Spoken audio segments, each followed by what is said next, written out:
Welcome to Working from the Inside Out. Today I wanted to have a chat about thresholds and what that means to me in my work with horses.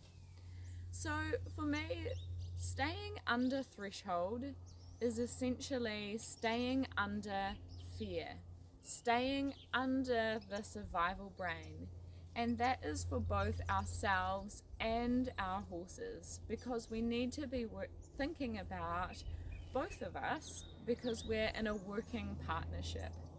So no matter what I'm doing, I'm being aware of, noting, acknowledging, and observing when I see activation in the horse or in myself.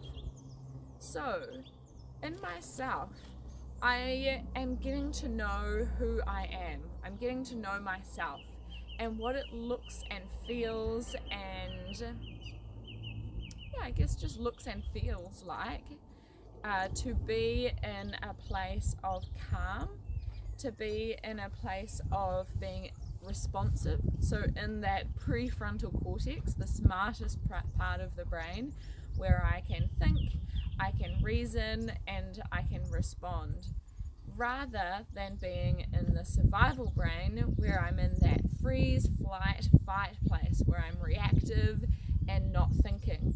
So what I want to do is I want to learn myself and begin to see, when do I start to become a little bit uneasy or feeling discomfort or feeling activated, and being aware of those things. Because what happens is if we go above our threshold, then we're no longer able to be responsive, and that's when we do things like panic.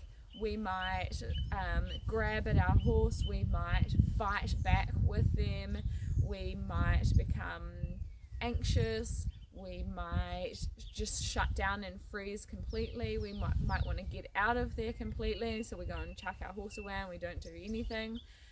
Those are kind of some of the more extreme things.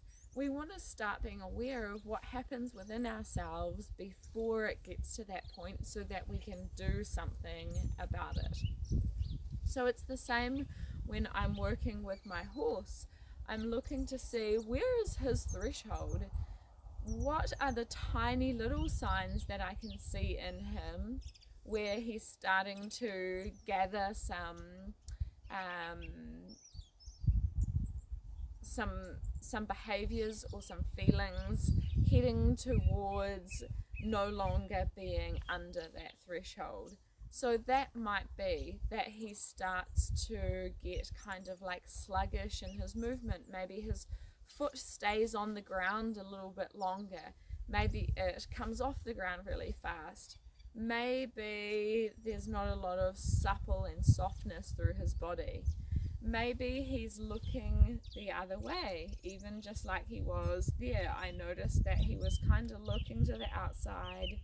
I've kind of got some energy that I'm carrying with me at the moment as I'm talking, and so I noticed that he was sort of looking to the other way and feeling a little bit uncomfortable about being right beside me there as I was talking and kind of projecting myself towards the camera.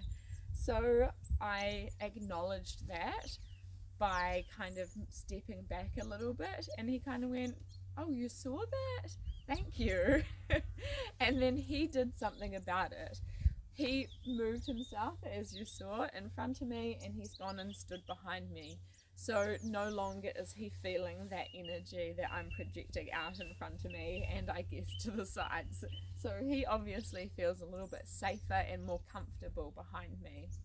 And I think that's the beautiful thing when we begin to acknowledge the thresholds of ourselves and our horses, we can build trust and safety. And he didn't have to get to a point where he kind of shut down completely and became obedient, or what might be called shut down, or dissociating. I acknowledged that. He was kind of like, "Whew, thank you," and moved himself, just the same as us. Like, you know, if we're feeling uncomfortable in something, in a situation, and we like to be heard, whether that's by our significant other or a friend or family. It feels so good to be heard. They don't even have to do anything to try and fix it for you. Just to be heard is enough. And I think that is the same for ourselves and our horses. Then it gives us space to be able to decide what to do next. So yeah, I think that's how I play with staying under threshold. When we ignore our thresholds and we push too far, too fast, then that's where we run into trouble. Maybe that's where we end up getting into a fight with our horses. Maybe that's where our horse stops and won't go anywhere. Maybe that's them spooking, rearing, bucking, all of those problem behaviors that we see.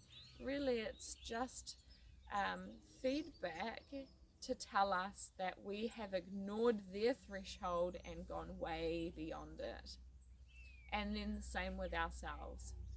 So we can start to work on this while we're away from our horses. Maybe when you've got a little bit of time, maybe it's when you wake up in the morning, you might just set an intention. And what I like to do is set alarms on my phone as well as reminders when I'm trying to create a habit of.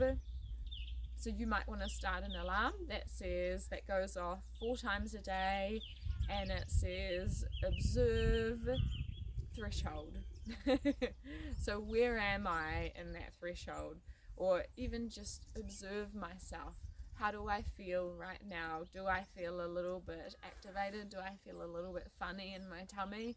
What has happened before? Have I had a conversation that was confrontational and I'm feeling it inside myself?